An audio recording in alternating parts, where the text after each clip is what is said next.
D'accord, reste là, pasteur. Je vais vous emmener ce soir à parler du Saint-Esprit dans le sens que vous vous en souvenez que ce que j'ai parlé une fois que Jésus était le berger de l'Église et que le Saint-Esprit était à la porte, n'est-ce pas? Vous vous en souvenez tous de ça. Maintenant, Jésus-Christ, si je vous démontre ça dans le sens mondain du monde, dans le sens réel d'aujourd'hui, je vous explique un peu comment ça fonctionne, comment je vous explique tout ça, Jésus, le Saint-Esprit, d'accord? Dans une entreprise, il y a un propriétaire, n'est-ce pas? Et c'est Dieu normalement. C'est Dieu qui représente le propriétaire. Et dans l'entreprise, il y a un directeur qui est juste en dessous du propriétaire. Un directeur général. Lui, on l'appelle Jésus. N'est-ce pas? Et en dessous du directeur général, souvent, il y a les gérants. Le gérant du magasin. Et souvent, il y en a un gérant. Tout dépendant de la grosseur du magasin, bien sûr, il peut y avoir plusieurs gérants. Mais un magasin normal, une entreprise normale, il y a un grand dirigeant de tout, il s'appelle le gérant. Et lui, on peut dire qu'il est le Saint-Esprit.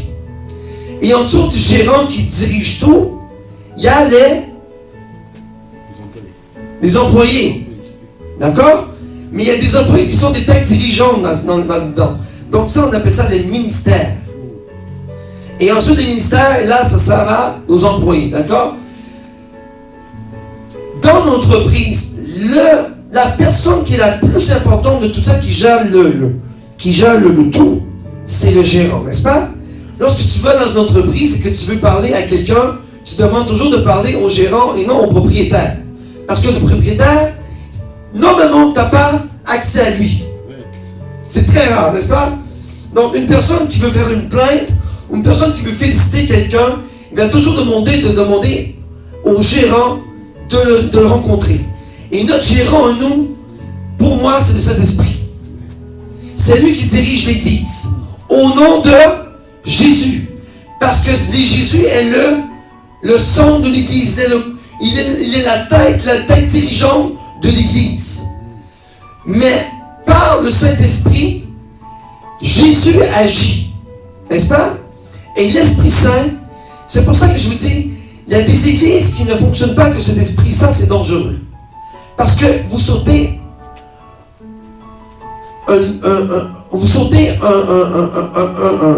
une clé qui est très, très, très importante.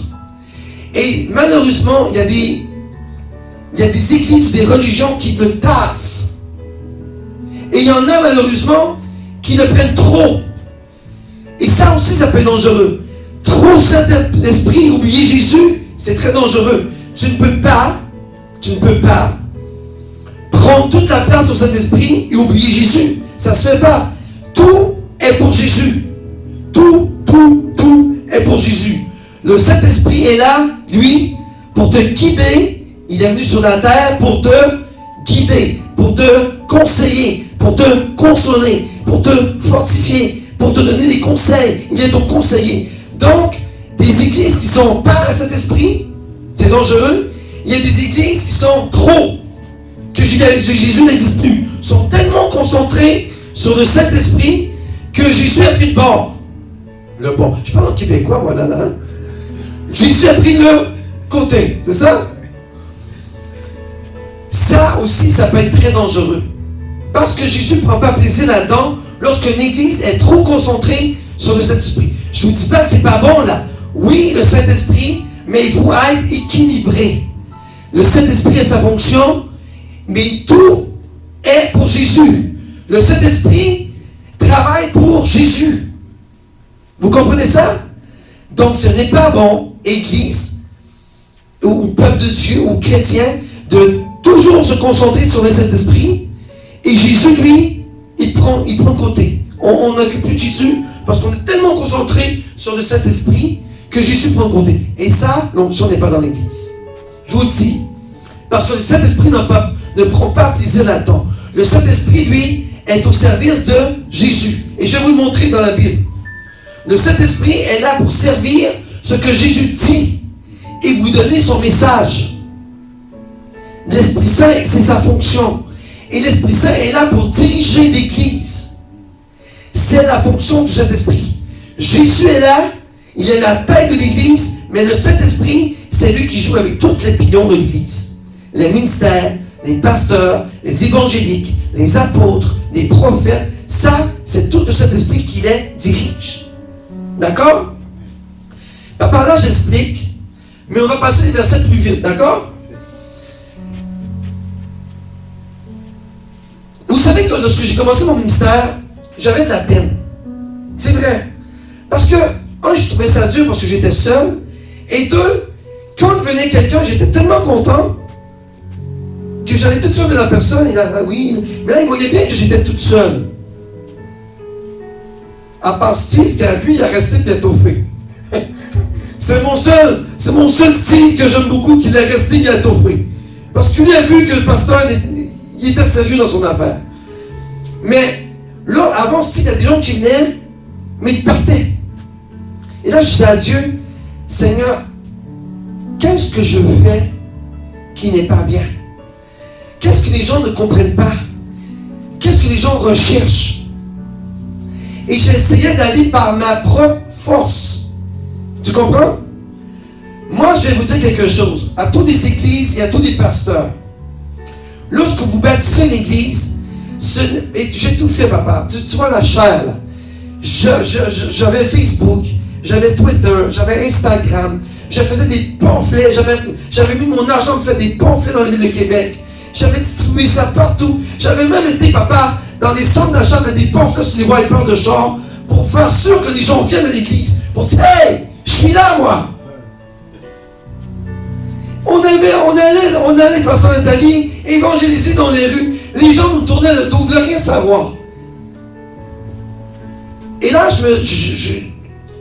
des fois, le samedi, je m'assoyais, puis j'étais triste, papa. J'ai dit, qu'est-ce qui se passe? Je ne comprends pas. Pourquoi les gens ne viennent pas? Et malheureusement, oui, j'étais triste, mon cœur. Et pasteur Nathalie me voyait. Puis j'honore ma femme encore ce soir. Et grâce à elle et au Saint-Esprit aussi, parce qu'ils m'ont toujours encouragé à dire, non, continue, ne lâche pas, vas-y, go. Un jour, les portes vont s'ouvrir, ne lâche pas, Dieu t'a choisi, n'oublie pas ce que tu lui as dit. Et j'en connais combien de pasteurs qui auraient lâché, combien de pasteurs auraient lâché. Et un jour, l'Esprit Saint m'a dit, tu sais c'est quoi ton erreur? C'est que tu agis mondainement. Tu me tasses pour essayer de faire par toi-même. Et j'ai dit, waouh. Donc, j'ai tout arrêté, des pamphlets. J'ai arrêté toutes les publicités que je faisais.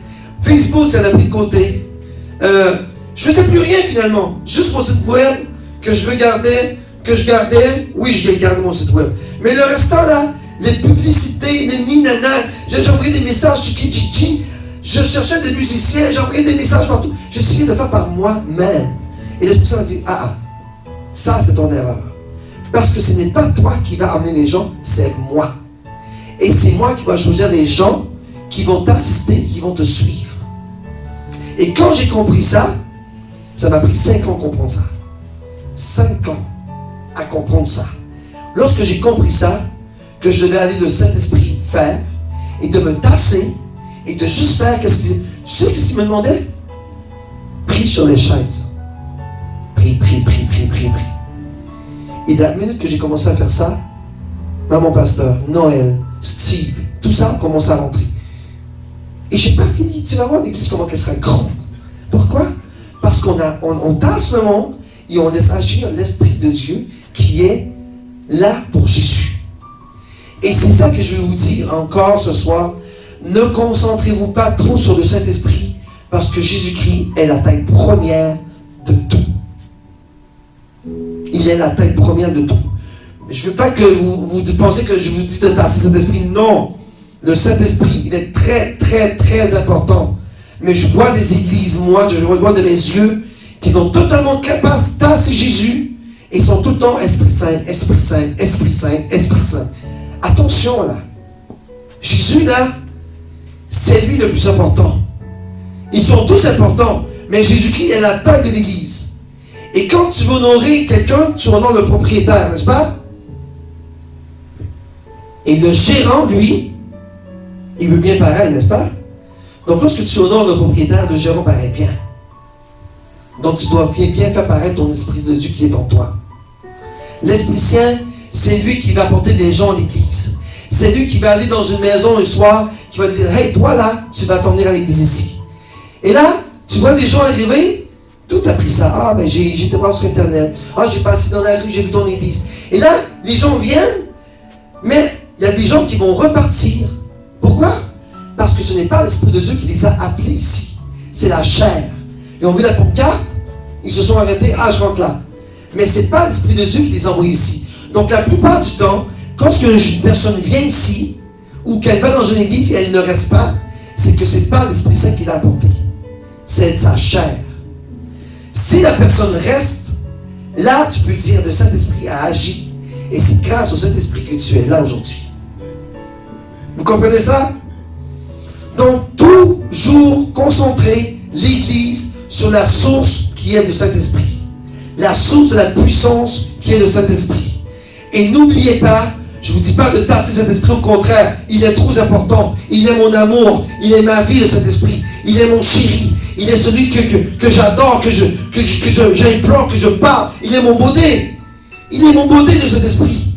Mais Jésus, lui, passe tout à travers de cet esprit pour nous donner un message. Et si tu esquives Jésus, c'est un problème. Et si tu esquives le Saint-Esprit, mais là tu marches dans la chair. Et c'est pour ça qu'il y a de la religion. N'est-ce pas? C'est pour ça qu'il existe des religions. C'est qu'ils ont tassé Jésus et ont tassé le Saint-Esprit. Ils ont été selon leur propre chair, le moi, l'âme. Tu vois? Vous comprenez ça? Amen. Donc, fidèle de l'Éternel, fidèle de TS Québec, amour de Dieu le Père, qui vous aime mes enfants, vous tous ici, lors de votre tour, on va laisser, et on le fait toujours, n'est-ce pas? On va encore plus mettre d'emphase à ce que le Saint-Esprit dirige son Église. C'est pas Pasteur Stéphane. Et vous voyez, il y a même des églises, papa. Je sais, j'ai de l'expérience, je commence à voir des choses là. Il y a même des églises, malheureusement, qui sont tellement concentrées sur le pasteur qu'il oublie le Saint-Esprit, il oublie Jésus. Et il pense que c'est le pasteur qui contrôle tout. Non. Oui, vous devez honorer votre pasteur. Ça, c'est correct. Vous devez l'honorer parce que c'est Dieu qui l'a choisi.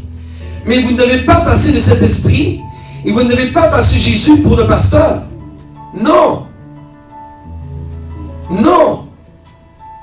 Quand c'est toujours pasteur, et le Saint-Esprit prend le côté, et je vois des églises comme ça, ils donnent doucement la louange au pasteur, mais lâchez-le. C'est pas lui. C'est pas lui. C'est le Saint-Esprit, il faut que tu honores. Aie respect à ton pasteur. Aie respect. Et oui, il est un homme de Dieu. Oui, tu dois l'honorer.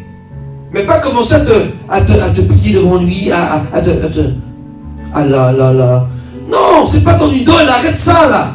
Tu te prosternes devant Dieu. Tu ne te présentes pas devant le pasteur. J'ai vu des églises comme ça là-bas. Des gens se prosternaient devant le pasteur. Et le pasteur le regarde comme ça, bien fier. Moi, si quelqu'un fait ça dans l'église, là, tu vas voir qu'il va entendre parler de moi.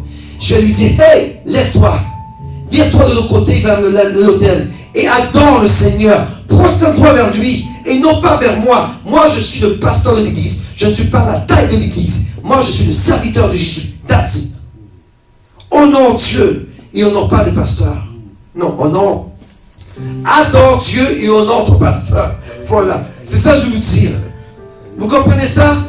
Si vous voyez des hommes et des femmes qui commencent à se incliner devant le pasteur, tape-lui dans le dos et dis, hey, tu dois adorer ton Dieu. Pas l'homme. Parce que l'homme va te perdre. L'homme, c'est pas Dieu, hein? L'homme, c'est le serviteur de Dieu. Oui, tu dois l'honorer. Mais incline-toi devant Dieu. N'est-ce pas? Amen. J'ai vu des églises comme ça. C'est venu me chercher. Je dis, wow, c'est quoi ça? Se prosterner devant le pasteur. Arrêtons, s'il vous plaît. Là. On n'est pas rendu à se prosterner des pasteurs. Prosterne-toi devant l'Éternel, le Dieu de gloire, qui lui doit être prosterné et adoré, et même jeté en bas et incliné. Lui, tu le peux. Donc, le Saint-Esprit, parce que Jésus-Christ qui est invisible dans l'Église, qui est la tête de cette église, il faut toujours écouter la voix du Saint-Esprit. Et normalement, une église qui est dirigée par le Saint-Esprit, on appelle ça une église libre. N'est-ce pas? Et ça, ici, on est comme ça. Je le dis encore. Je sais que mon pasteur n'est pas ça comme ça. Moi, je dis, oui. Ici, on est une église libre. Libre. La liberté. Pas dans le sens qu'on fait n'importe quoi. Non. Quand je dis libre, liberté, et là, maman va m'aimer que je vais dire ça. Quand je dis liberté, c'est qu'on se laisse diriger par le Saint-Esprit. Et non par les religions, les protocoles, les nani-nana humains. Non, ici, c'est le Saint-Esprit qui contrôle la prédication, c'est le Saint-Esprit qui contrôle la louange, c'est le Saint-Esprit qui contrôle les brebis, c'est le Saint-Esprit qui contrôle Pasteur Olivier lorsque ses offrandes, c'est le Saint-Esprit qui contrôle tout de A à Z. Et lorsque l'homme commence à prendre sa place, là, il faut le discerner et dire, hey, retourne back à l'Esprit de Dieu. Vous comprenez ça? On est une église libre, liberté. Dans le nom de Jésus. N'est-ce pas? Donc ici, il n'y a pas d'heure. Il n'y a pas de... À quelle heure moi, quand quelqu'un me dit ça, à quelle heure ça finit, pasteur? Je ne sais pas. Ça peut finir à 1h. Ça peut finir à midi. Ça peut finir à 3h. Et ça peut même finir à 6h. C'est le Saint-Esprit qui décide. La dernière fois qu'on a fait une prédication, papa, je ne sais pas on était tous ensemble. Je pense qu'on est sur une fois, on est sorti par loin de 2h30, n'est-ce pas? Parce qu'on se laisse diriger par Saint-Esprit. Nous, là, la fin, on n'en regarde pas ça. Parce que lorsque l'Esprit de Dieu est là, tu n'as même pas envie de manger. Nous, on mange après avec le gâteau, papa, n'est-ce pas? Et on fait du café avec les mains, on boit un café après ça. Et là, on parle et on est bien ensemble. On appelle ça la communion fraternelle. C'est qu'on est bien avec le Saint-Esprit. Pourquoi? Parce que le Saint-Esprit dirige tout, le Saint-Esprit contrôle tout, le Saint-Esprit parle et le Saint-Esprit fait des manifestations incroyables dans cette église-là. Et quand le pasteur parle là, je ne peux pas dire 100%, 85% du temps, parce que des fois c'est moi, je le sais, je le dis des fois à mon pasteur, là aujourd'hui j'étais pas dedans. Mais 85% du temps, l'Esprit de Dieu parle à travers moi. Et je sais quand il est là, et je sais quand il n'est pas là. Et quand il n'est pas là, je dis à mes pasteurs, aujourd'hui là, c'était pas l'Esprit Saint, c'était vraiment moi. Je suis honnête, je suis capable de le dire. Amen. Amen. On y va avec les versets, papa. On va lire les versets vite fait. J'ai quand même pas mal tout dit, mais on va passer quand même assez vite. La parole de Dieu dit dans Jean 16, 13. Quand le consolateur sera venu, l'Esprit de vérité, il vous conduira dans toute la vérité, car il ne parlera pas de lui-même, mais il dira tout ce qu'il aura entendu, et il vous annoncera les choses à venir. Je veux décortiquer ça ensemble, d'accord? Vite fait. Quand le consolateur sera venu, le consolateur c'est l'Esprit Saint, n'est-ce pas? On parle du Saint-Esprit. Lorsqu'il sera venu donc, c'est à ce moment-là que Jésus est monté au ciel et que Jésus a dit, allez tous dans un même endroit et attendez la venue de mon esprit. On appelle ça la Pentecôte, n'est-ce pas? Et on va le faire dans quelques instants. Lorsqu'ils ont reçu le Saint-Esprit, c'est là que le consolateur est venu. D'accord? Et là, la parole de Dieu dit, l'Esprit de vérité. Qui est la vérité? Jésus. Donc, c'est l'Esprit de la vérité, l'Esprit de Jésus. L'Esprit Saint il est Dieu, l'Esprit Saint, il est Dieu, il est Jésus. Ils sont trois ensemble. Mais moi, j'appelle ça la hiérarchie trinitaire. Le Saint-Esprit est à Jésus. L'Esprit Saint travaille pour Jésus. N'est-ce pas? Et regardez, l'Esprit de vérité. La vérité est Jésus, l'Esprit à moi. Jésus dit, mon Esprit, il vous conduira dans toute la vérité. Quand je te disais tantôt, papa, qu'il y avait des gens qui venaient ici et qui partaient, c'est que ce n'est pas l'Esprit Saint qui les emmenait ici parce qu'ils n'ont pas été conduits dans la vérité. L'Esprit Saint va porter les gens où est la vérité.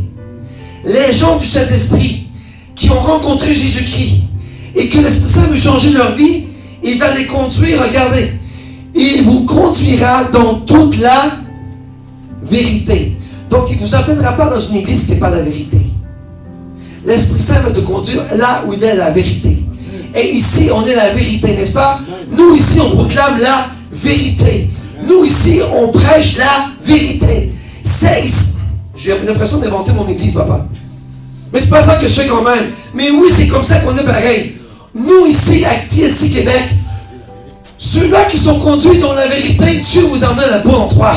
Parce que nous ne faisons pas de religion, nous ne faisons pas de nani nana. Nous marchons selon la parole, n'est-ce pas? Et on ne se détourne pas de la parole. Donc, l'Esprit vous conduira dans la vérité. Qui est qui, la vérité?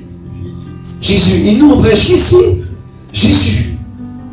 Et on combat Satan, et on prêche Jésus. Et on combat Satan, et on prêche Jésus. Et on détruit Satan, et on prêche Jésus. Et on prie Satan, et on prêche Jésus.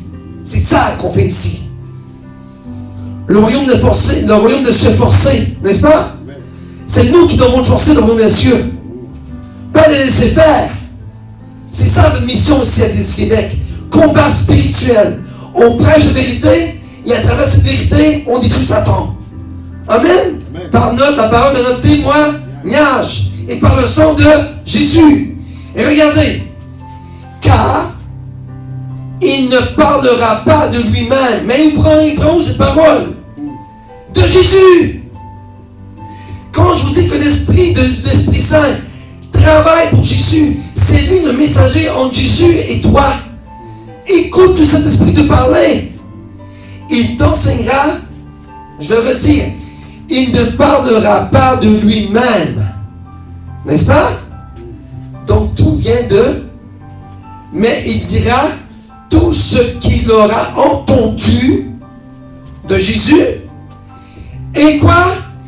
Il vous l'annoncera. Donc l'Esprit de Dieu est le messager entre le chrétien de son Église. Amen. Et toi, et lui, et Jésus. Amen. Donc, tantôt comme je vous disais, concentre pas trop sur l'Esprit Saint, parce que tu laisses tomber Jésus, tu ne receras pas le message Jésus. Parce que lui là, l'Esprit Saint va dire, wow, là, ils font une erreur. Ils sont trop concentrés sur moi. Il faut avoir un équilibre. Et n'oubliez jamais Jésus. Jésus. Et n'oubliez jamais l'Esprit Saint, parce que lui aussi, il te transmet les messages de Jésus. Et c'est lui qui dirige son Église. Amen. Rassemblés par l'Esprit Saint au nom de Jésus. Donc les gens qui viennent en Église, qui demeurent, c'est qu'ils ont été touchés par le Saint-Esprit et ont reçu un message de Jésus spirituellement. Et on dit, là, ça, là, c'est ton Église. Et tu vas rester là jusqu'à ce que je te dise de partir. Amen. Amen. Et il vous annoncera les choses à venir. Lorsque tu marches avec l'Esprit de Dieu, vraiment, là, je parle à l'Église, vraiment, vous allez voir, et je prophétise ce soir au nom de Jésus, vous verrez des prophètes s'élever dans cette Église-là au nom de Jésus-Christ. Pourquoi? Parce que le Saint-Esprit annoncera les choses à venir à travers des gens dans l'Église. Des prophètes s'élèveront dans cette Église-là au nom de Jésus-Christ de Nazareth. Le Saint-Esprit annoncera des choses à venir. Ça veut dire quoi? Des prophéties. Et je décrète et déclare au nom puissant de Jésus-Christ qu'il y a déjà des prophètes dans cette Église-là au nom de Jésus. Et vous ne vous connaissez même pas. Un jour, l'Esprit Saint va te parler, va te dire, maintenant c'est le temps de parler. Tu vas voir, papa, tu seras surpris des gens qui vont dire des prophéties dans cette Église-là, des gens que tu ne connais même pas. Que tu connais, mais tu ne penserais jamais dans ta tête. Je veux dire comme qu'on dit en québécois, excusez-moi, je suis un québécois. Des fois, je dois parler québécois pour me mettre bien dans ma bulle. Vous savez, on dit en québécois, la petite nounouille là, qui est au fond de toi va se réveiller un jour. Et c'est ça qui va t'arriver dans ta vie. Toi qui crois que, ah mais moi je suis dans l'église, mais j'ai rien, et j'aimerais ça. Attends. Reste, laisse l'Esprit de Dieu agir dans chacun de vous ici. N'est-ce pas? Amen. Je dis encore, il y aura des grands prophètes dans l'église de TSC Québec. Parce que la parole de Dieu dit, il vous annoncera les choses à venir. Et ça, c'est des prophètes. Et si le Dieu de gloire le dit, et je le crois parce que c'est la parole de Dieu, et je le déclare dans l'église ici, now. Pourquoi? Parce qu'on marche avec le Saint-Esprit. N'est-ce pas? On marche avec le Saint-Esprit. J'écoute Pasteur Déborah le matin dans la prière, des fois, j'y vais je sais que le téléphone qu'on se rentre, mais je veux pas qu'elle m'entende. Je veux pas qu'elle m'entende. Des fois, je dis à la personne, connais-toi que j'écoute. Que j'écoute. Mais oui, quand j'entends les pasteurs Déborah, quand j'entends les pasteurs Nathalie, quand j'entends les Rodrigue, quand j'entends les Ruth, quand j'entends les Anne, quand j'entends les Diane, prier au nom du Saint-Esprit pour la gloire de Jésus, moi ça là, ça me fait capoter. Ça c'est québécois papa, n'est-ce pas? Capoter. Tu commences à dire ça toi aussi papa. Moi ça me fait capoter. Ça veut dire que j'aime ça. Je prends plaisir parce que vous avez compris qu'à travers le Saint-Esprit, Jésus est là et il te regarde. Gloire à Dieu. Amen. Allons au verset, pasteur. Et regardez, dans Romains 8,14, en effet, tous ceux qui sont conduits par l'Esprit de Dieu sont fils de Dieu. La parole de Dieu te dit, si tu n'es pas conduit par l'Esprit de Dieu, tu n'es pas enfant de Dieu. Mais ceux qui se font conduire, ceux qui se font diriger, c'est ça veut dire. Le mot conduire, c'est se faire. Tu dis au Saint-Esprit, Saint-Esprit, regarde-moi là. Prends le contrôle. C'est pas moi là. Prends le contrôle. Prends le contrôle de ma langue. Prends le contrôle de ma bouche. Prends le contrôle de la prière. Prends le contrôle de la prédication. Prends le contrôle de l'église. Prends tout. I give it to you. Je te laisse tout. Donc je laisse l'Esprit Saint conduire tout. Il se sert de son instrument qui est moi pour diriger le peuple. C'est ça, être conduit par le Saint-Esprit. C'est ça que vous faites le matin et le soir, il y a toutes les prières le midi. Lorsque j'entends Pasteur Déborah et Rodrigue prier, ils sont conduits par le Saint-Esprit au nom de Jésus. Je prends plaisir en vous, mes enfants. Je vous dis, je prends plaisir en vous lorsque j'entends des hommes et des femmes crier au nom du Saint-Esprit, à Saint-Esprit pour le nom de Jésus. C'est ça que Dieu veut. Tu sais qu'une entreprise qui va croître, c'est que le gérant doit faire en sorte que ses employés fournissent sa marchandise. Mais si les têtes supérieures ne s'en font pas aimer, les employés vont juste s'asseoir et vont laisser ça aller. L'entreprise va faire boum. Laissez l'Esprit Saint diriger. Et ne laissez pas les employés diriger par le Saint-Esprit. Non. Ce n'est pas aux employés à diriger le Saint-Esprit. C'est au Saint-Esprit à diriger les employés. Et si je parle en spirituel, c'est au Saint-Esprit à diriger les brebis de l'Église. Et non aux brebis de l'Église à diriger le Saint-Esprit. Vous comprenez ça? Donc, en effet, tous ceux qui sont conduits, c'est un verset puissant ça. Hein? Maman, pasteur, prends ça en note pour demain matin. Tous ceux qui sont conduits par l'Esprit sont des fils de Dieu. Donc l'Église ici, vous êtes tous des enfants de Dieu. Parce qu'on est conduit par le Saint-Esprit. On se laisse diriger par le Saint-Esprit. On se laisse envahir par le Saint-Esprit. On dit au Saint-Esprit, allez, let's go. Prends, take everything. Everything. Je ne veux pas prendre rien. Tout. Go. Amen. Et lorsque tu es dirigé par le Saint-Esprit, des enfants de Dieu se rassemblent dans l'église pour faire un rassemblement. Et ce rassemblement-là est merveilleux parce que nous marchons tous dans le même Esprit de Dieu, qui est l'Esprit Saint. Pour le nom de Jésus. Il ne faut pas oublier jamais Jésus, hein? Jamais. Vous allez voir, on va avoir des week-ends de feu ici. Et on va parler du Saint-Esprit. Et gloire à Dieu. Mais jamais qu'on va dire Jésus est assez. Non. Parce que c'est Jésus.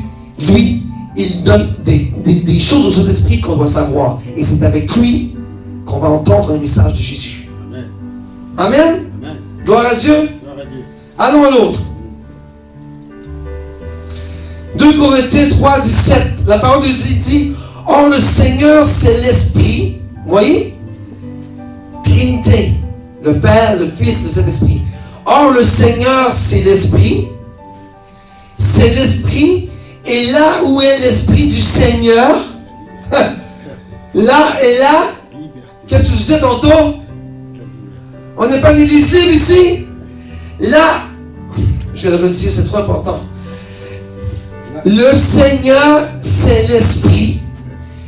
Et là où est l'Esprit, du Seigneur, là est la liberté. Et là, je parle de la liberté spirituelle. Parce que oui, il y a des mamans pasteurs, il y a des pasteurs Stéphane, il y a des pasteurs Rodrigue, que si vous ne marchez pas dans la voie de Dieu, nous sommes là pour vous corriger. Et ça, c'est pas spirituel, c'est dans le monde charnel. Et le monde charnel, malheureusement, doit être redirigé par des pasteurs lorsqu'une brebis dévie de la route. Ça, on n'appelle pas ça des protocoles. On appelle ça de la discipline spirituelle. Il faut établir une discipline en Église. Mais lorsque l'Esprit de Dieu est en esprit, et que nous marchons tous en esprit, n'est-ce pas? Là où est l'esprit, la liberté est, ça veut dire spirituellement, tu es libre. C'est-à-dire, spirituellement, tu n'as pas de protocole, tu n'as pas de nani-nana, tu n'as pas d'heure, tu n'as pas de temps de prière, tu n'as pas de temps de louange. Regardez les gens qui prient là, dans votre groupe là. Je sais que des fois, Rodrigue, des fois, ils finissent à 3 heures. Ils commencent à midi, ils peuvent faire aller ça jusqu'à 3 heures. Et le matin, parce que Déborah, je lui parlais hier, elle dit des fois, on va durer ça jusqu'à 9h30. C'est merveilleux.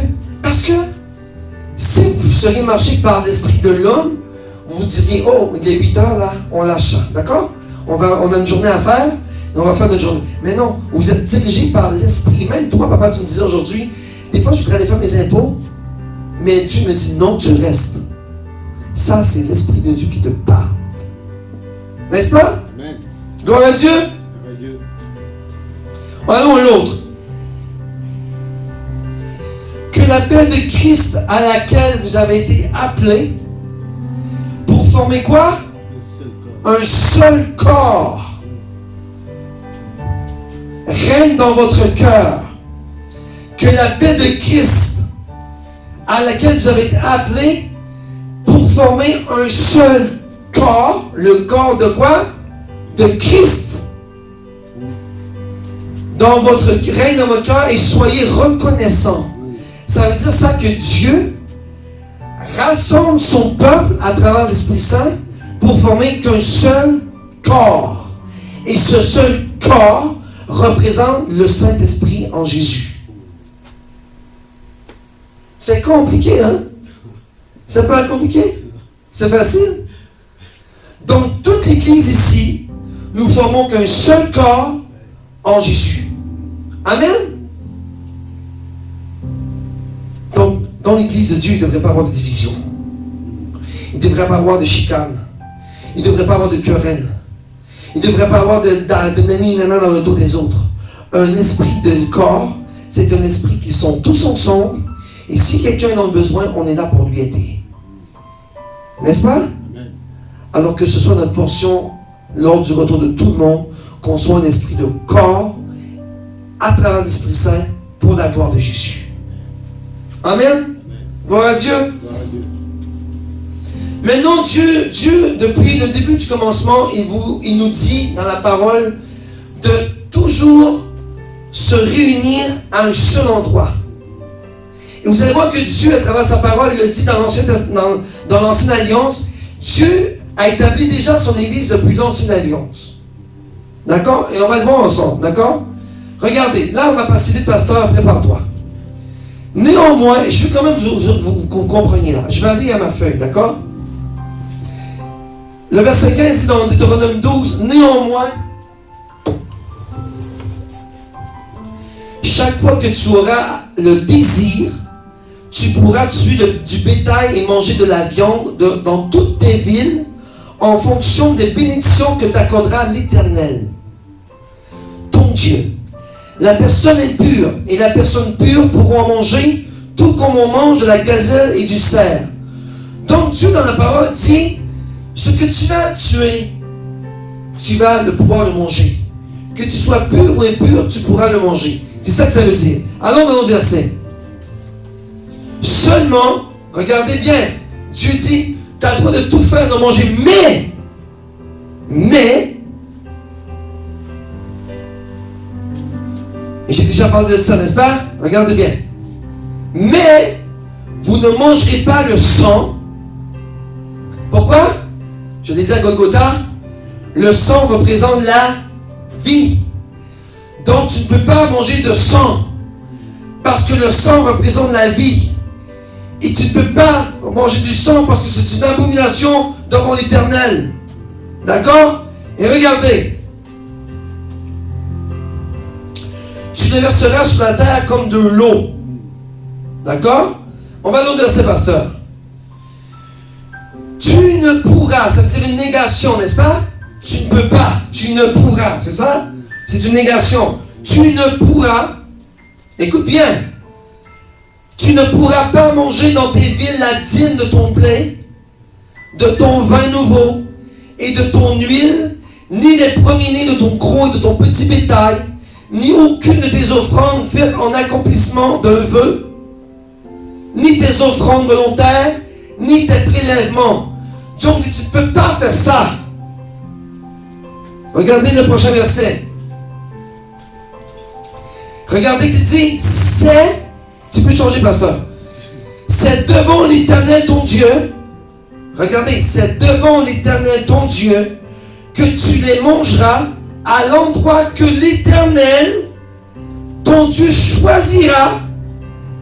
Toi, ton fils, ta fille, ton serviteur, ta servante, ainsi que le Lévite qui habitera dans ta ville. Et c'est devant l'Éternel ton Dieu que tu feras servir à ta joie tous les biens que tu posséderas. Donc tu te dis, c'est devant l'Éternel ton Dieu que tu feras, là où ce que Dieu va choisir l'endroit.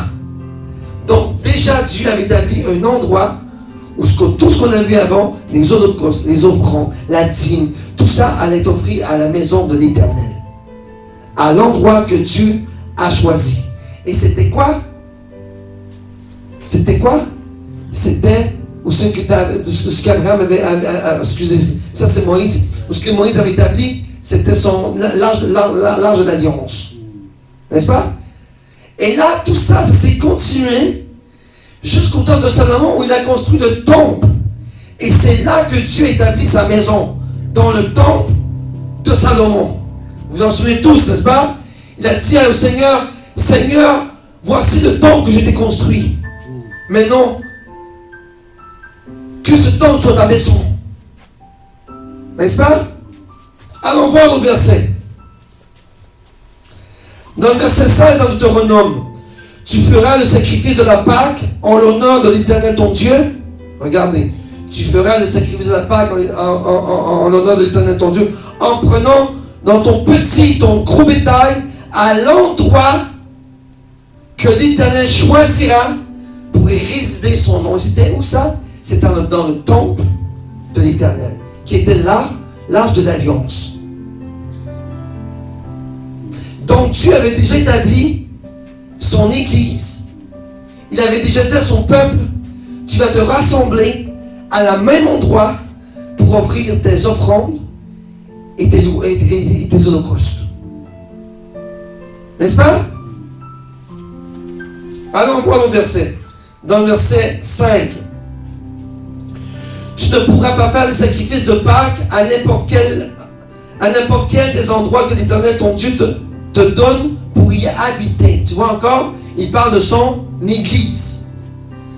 La maison de Dieu. Tout devait se faire là, ensemble, en communion fraternelle. Et vas-y à l'autre, papa, je passe vite parce que j'ai déjà tout parlé.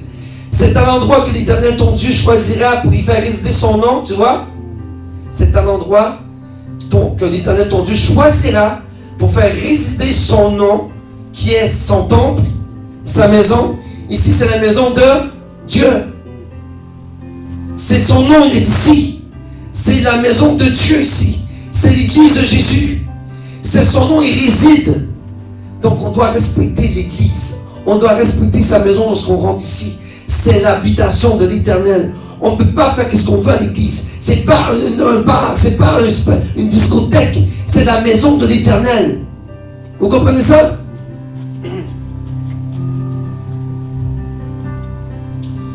On va à l'autre verset, le verset 11.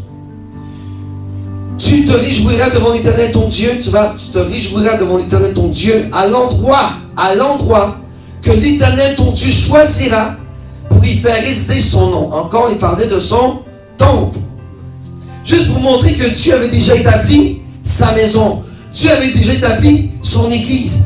Dieu avait déjà établi la place où il allait résider. N'est-ce pas? Et regardez. Et là, on va passer, d'accord?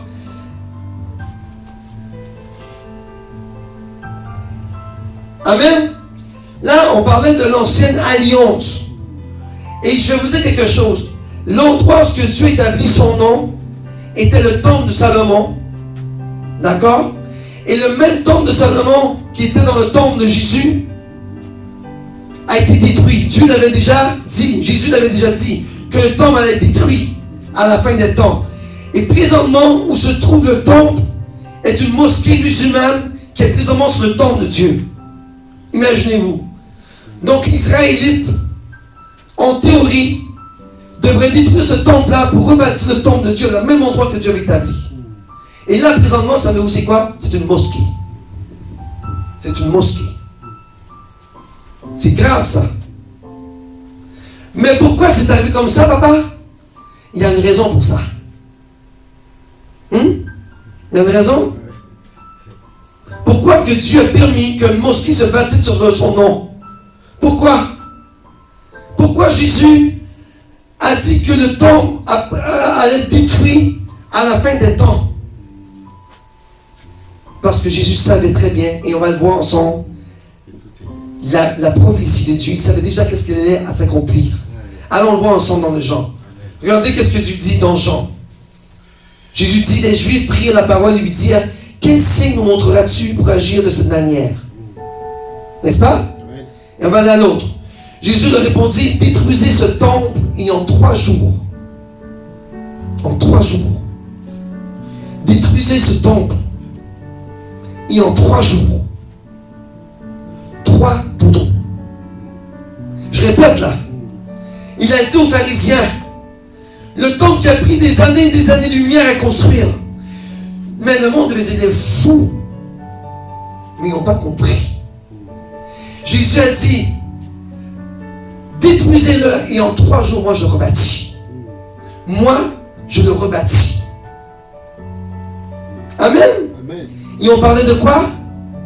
De la résurrection de Jésus-Christ après sa mort. Du temple du Saint-Esprit. Le temple de Jésus-Christ. Le temple de Dieu qui est le corps et le nom de Jésus-Christ. C'est ça que le chrétien doit se poser maintenant. Sur le temple qui est qui? Le temple de Jésus-Christ, son nom et son corps. Qui est en toi. Tu es le temple du Saint-Esprit. Dieu, la parole de Dieu te le dit. Tu es le temple de Jésus. Alors prends soin de ton temple. Entretiens ton temple. Prie ton temple. C'est là où réside ton Dieu. Alors, sors de ta paresse spirituelle et implore le Seigneur et crie-lui, gloire à toi Seigneur, parce que tu es en moi, tu vis en moi, tu es le Dieu qui vit dans mes entrailles. Amen. Amen. Regardez. Là on est rendu au verset 21. Les Juifs dirent, il a fallu 46 ans pour construire ce temple et toi en 3 jours, tu le relèverais. Et le verset 21 dit, cependant, Jésus parlait du temple de son corps. Et c'est ça aujourd'hui que le chrétien doit, comme la parole de Dieu dit, non pas un temple physique, mais le temple de Jésus-Christ spirituel qui est en toi. Amen. Ton corps, le rassemblement du Saint-Esprit, c'est chacun de vous qui est apporté par le Saint-Esprit dans son église pour former le corps de Christ.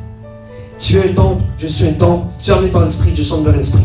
Pasteur Déborah est emmené par l'Esprit, Francis est emmené par l'Esprit, tout le monde ici est emmené par l'Esprit de Dieu, n'est-ce pas? Donc nous formons le corps qui est le temple de Jésus-Christ, là où réside son nom, son église. Amen. Mais toi, tu es le temple du Saint-Esprit. Et avec un temple, tu fais un autre morceau du temple. Et avec chacun des morceaux du temple, vous faites un gros temple. Vous faites une grande maison. Une grande église pour Jésus. Amen. Gloire à Dieu. Et pour terminer, je vais vous parler de quelque chose de très important pour que l'Esprit Saint puisse agir avec puissance dans son église. On va lire l'autre verset. Avant, je vais vous lire l'autre verset. Pour terminer. D'accord? Et je ne vais pas rester longtemps. Je veux juste vous expliquer un principe de l'église très important. Parce que nous devons marcher comme ça. Nous devons fonctionner comme ça. Parce que sinon, ça va déraper. Et plusieurs églises aujourd'hui dérapent parce qu'ils ne suivent pas le conseil de ce que je vais vous parler ce soir. D'accord? Écoutez bien la parole de Dieu. Dans Matthieu 18, 19, la parole de Dieu dit, je vous dis encore que si deux d'entre vous s'accordent sur la terre, Dieu a dit combien? Deux. Si deux d'entre vous, sur la terre s'accordent pour demander quoi que ce soit, cela leur sera accordé par mon Père Céleste. Dieu n'a pas dit 100, 1000, 15 000 millionnaires. Il a dit 2.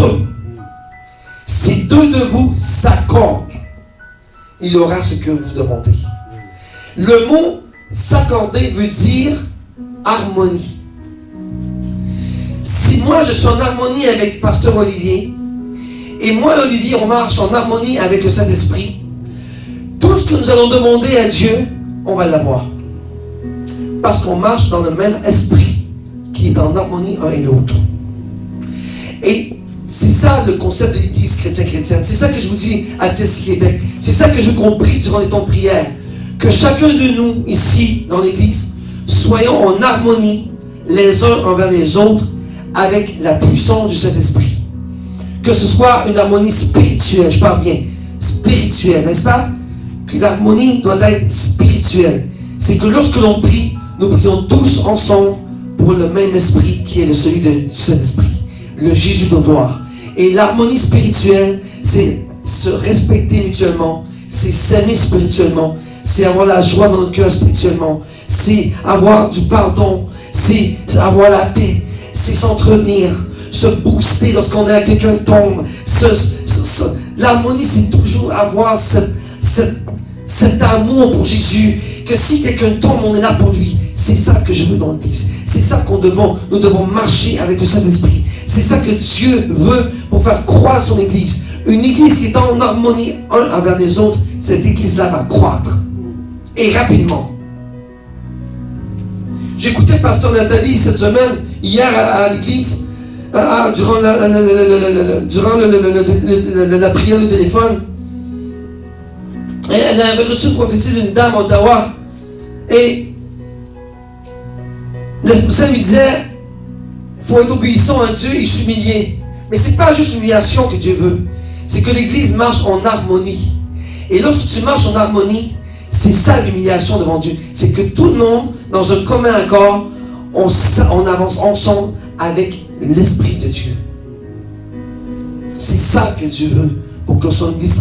Vous regardez, vous priez toujours dans ce temps-ci, là, je sais que vous priez, Pasteur Daniel a pris beaucoup dans Actes des Apôtres. Ces gens-là, lorsqu'ils étaient dans la chambre haute, ils étaient en harmonie. Et s'ils n'étaient pas été en harmonie, l'Esprit Saint n'aurait jamais venu sur eux. Jamais. Parce que l'Esprit Saint est pur. Et l'Esprit Saint marche dans une église pure. Et pour que l'Esprit Saint puisse fonctionner dans l'église, il faut que son église soit pure. Et il ne faut pas qu'il y ait de feu étranger dans l'église.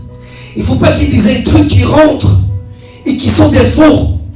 Il faut que Dieu nous les dise, ces gens-là, et qu'on les regarde bien. Et on demande à Dieu, pas nous. Seigneur, s'il y a un intrus dans l'église, sors-le. Sors-le, Seigneur. Parce que nous, Seigneur, nous sommes des humains. Mais toi, Papa, toi seul peux le convaincre de sortir. Pour rester dans l'église dans une état pure. Pure. Mon pasteur est tellement concentré. Amen. D'accord, vous comprenez ça? Pasteur Olivier, Il faut que lors du retour de tout le monde, il faut faire ça comprendre. Ceux qui n'étaient pas ici, je pense qu'on va refaire une prédication là-dessus. Marcher en harmonie les uns avec les autres. Marcher en harmonie dans la prière, dans la louange, dans l'adoration, dans les dîmes et offrandes. Marcher en harmonie avec Jésus. Et c'est là que l'Esprit de Dieu, vous voyez, Dieu a dit deux. Si deux marchent en harmonie, je vais vous donner à ce que vous voulez à vous deux. Moi, ce que je veux, c'est pas deux. C'est l'Église au complet qui marche en harmonie pour que Dieu puisse faire entrer les gens qui vont apporter ici. Que nous puissions les réconforter, que nous puissions les élever, que nous puissions les fortifier, que nous puissions enseigner la parole de Dieu et que nous puissions au jour le jour faire des chrétiens solides en Jésus avec eux. Ça, c'est l'harmonie de Jésus. Et ça, c'est la communion de Jésus-Christ que Jésus veut qu'on ait ensemble. Son harmonie dans son Église. Regardez, je vous dis encore que si deux d'entre vous s'accordent, et si je peux mettre, si deux d'entre vous sont en harmonie sur la terre pour demander quoi que ce soit, il vous sera donné. S'accorder, c'est quoi? C'est s'entendre. C'est être en accord. Division dans l'Église. Il faut briser ça dans Jésus-Christ. Les querelles dans l'Église. Il faut briser ça dans Jésus-Christ. L'esprit de vengeance, il faut briser au nom de Jésus. Il faut vivre dans l'amour. Vous mettez ça dans votre tête. L'harmonie avec l'amour du Saint-Esprit à travers Jésus.